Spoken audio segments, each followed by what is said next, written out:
नमस्कारः मित्राणि, आगच्छन्तु अद्य श्रीशैलस्य दर्शनं कुर्मः। भारतीयदेवालयेषु श्रीशैलमपि अत्यन्तं प्रसिद्धं क्षेत्रं, यतः 12 ज्योतिर्लिङ्गेषु द्वितीयज्योतिर्लिङ्गत्वेन स्वीक्रियते। तथैव 18 शक्तिपीठेषु षष्ठं शक्तिपीठमिति स्वीक्रियते। अतः शिवपार्वत्योः श्रीशैलं भ्रमराम्बिका मल्लिकार्जुनस्वामिदेवस्थाननाम्ना प्रसिद्धं शैवक्षेत्रेषु अन्यतमं पुण्यक्षेत्रं च। एतावता मम जीवने कदापि न गतवती, अतः मम पिता विरामदिनेषु दिनद्वयं यात्रायाः योजनां कृतवान्। स्थानमिदम् आन्ध्रप्रदेशस्य कर्नूल् जनपदे, तत्रापि नन्द्यालप्रदेशे नल्लमलपर्वतेषु विद्यते। बहूनां दिनानाम् अनन्तरं पितृभिः सह भ्रमितुमागता। विशेषः किं नाम, यद्यपि ते दृष्टवन्तः, सोपानानि आरुह्य भ्रमितुं किञ्चित् कष्टमेव, तथापि मदर्थं पुनः आगतवन्तौ। एतादृशस्नेहः केवलं पितॄणामेव भवति खलु? अस्तु, वयं सायं 4 श्रीशैलं प्राप्तवन्तः। अत्रस्थवासव्यवस्था अत्यन्तम् अद्भुतमासीत्। एकस्य दिनस्य केवलं 400 आसीत्।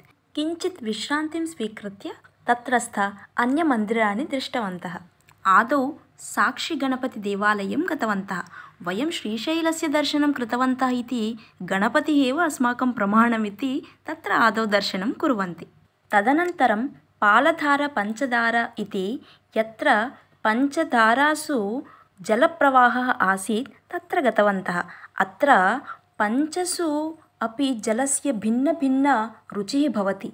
अत्र जगद्गुरु आदिशङ्कराचार्यः उपविश्य तपस्यां कृत्वा शिवानन्दलहरीं पुस्तकमपि विरचितवान् इति। बहवः जनाः आसन्।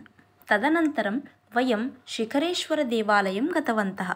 अत्र एका दूरदर्शिनी आसीत्। इतः वयं पश्यामश्चेत् तत्र श्रीशैलस्य यत् गोपुरं भवति तत् दृश्यते स्म। एवं जनाः आगत्य सर्वेपि दृष्ट्वा तदनन्तरं नन्दितः अपि तत्र दृष्ट्वा गच्छन्ति स्म। एवं शिखरेश्वरदेवालयं दृष्ट्वा वयं पुनः अस्माकं प्रकोष्ठं गतवन्तः। तदनन्तरदिने भ्रमराम्बिका मल्लिकार्जुनस्वामी दर्शनस्य कृते वयम् आगताः। तत्र मार्गे एवं पुष्पाणि विक्रीणन्तः आसन्। तत् दृष्ट्वा मम माता अहं च पुष्पाणि स्वीकृत्य एवं वेण्याः अलङ्कारं कृतवत्यौ। जानन्ति वा एतस्य दृश्यचित्रं कः स्वीकृतवान्? मम पिता स्वीकृतवान्। यदा यदा दृश्यमिदं पश्यामि, मुखे मन्दहासः भवति, यतः छायाचित्रेषु दृश्यचित्रेषु च मम आसक्तिः अधिका इति पिता अपि जानाति।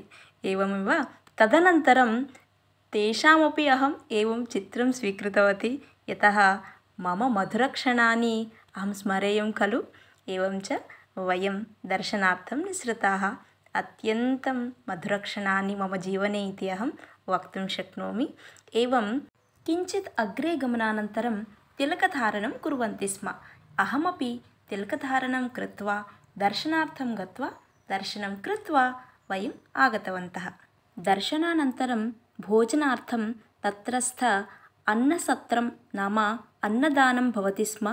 तत्र आगत्य वयं खादितवन्तः। अत्रस्थभोजनव्यवस्था अपि अत्यन्तम् अद्भुतमासीत्। कियत् रुचिकरमासीत् नाम, इदानीमपि मम मुखे जलम् आगच्छति। आहा, अहं तु भोजनप्रिया एव, परन्तु भवन्तः अपि दृष्ट्वा अनुभवितुं शक्नुवन्ति खलु। एवं तदनन्तरं वयम् अत्र भ्रमितुम् आगतवन्तः। तत्र श्रीशैले अपि रोप्वे आसीत्। कियत् अद्भुतमासीत्! अहं द्वितीयवारं रोप्वे द्वारा एवं पातालगङ्गां द्रष्टुं गतवती। इतः पूर्वं विशाखपट्टने अपि वयं रोप्वे द्वारा एतादृश अनुभूतिं प्राप्तवन्तः एव, परन्तु अत्र कृष्णानद्याः दर्शनमपि अभवत् अस्माकम्।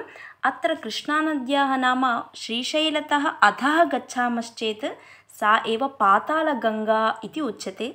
जनाः श्रीशैलस्य दर्शनानन्तरं पातालगङ्गायाः दर्शनार्थम् अत्र आगच्छन्ति। एवं रोप्वे द्वारा अपि अस्ति। एवमेव आटोयानेन अपि गच्छन्ति स्म, परन्तु एतादृश अनुभूतिः तु भिन्ना एव खलु। अतः सर्वेपि अनेन मार्गेण आगच्छन्ति स्म। न केवलं पातालगङ्गायाः दर्शनमेव, परन्तु अत्र नौकायामपि वयं विहर्तुं शक्नुमः। दृष्ट्वा एव अस्माकम् अनुभूतिः कथम् इति भवन्तः चिन्तयितुं शक्नुवन्ति। परन्तु अस्माकं तथा समयः नासीत्, अनन्तरं यानम् आसीत्, अतः वयं नौकायां न आरूढवन्तः। तथापि अत्रस्थवातावरणं दृष्ट्वा एवं सम्यक् अभवत्, बहु आनन्दः अपि आसीत् मम, यतः बहूनां दिनानाम् अनन्तरम् अहं पितृभिः सह एवम् अटितुम् आगता। महान् आनन्दः। मम पितरौ मदर्थं समयं यापितवन्तौ, तदर्थम् अहम् अत्यन्तं सन्तुष्टा।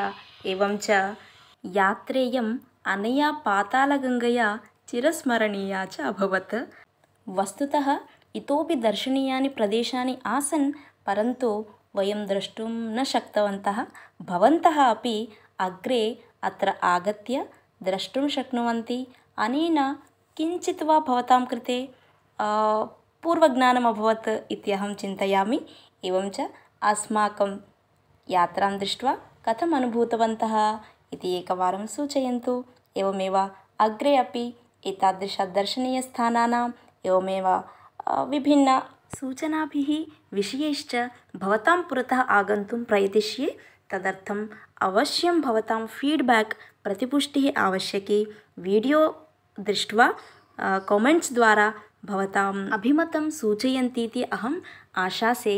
यतः मम पूर्वतनप्रथमसंस्कृत व्लाग् यदस्ति तस्यापि प्रतिपुष्टिः अत्यन्तं सम्यक् आसीत्। अतः एतादृश व्लाग्स्, संस्कृत व्लाग्स् इच्छन्ति चेत् मम उत्साहार्थं भवतामेव फीड्बैक् अपेक्षते। एवमेव श्रीशैलस्य दर्शनं न विस्मरन्तु। धन्यवादः मित्राणि।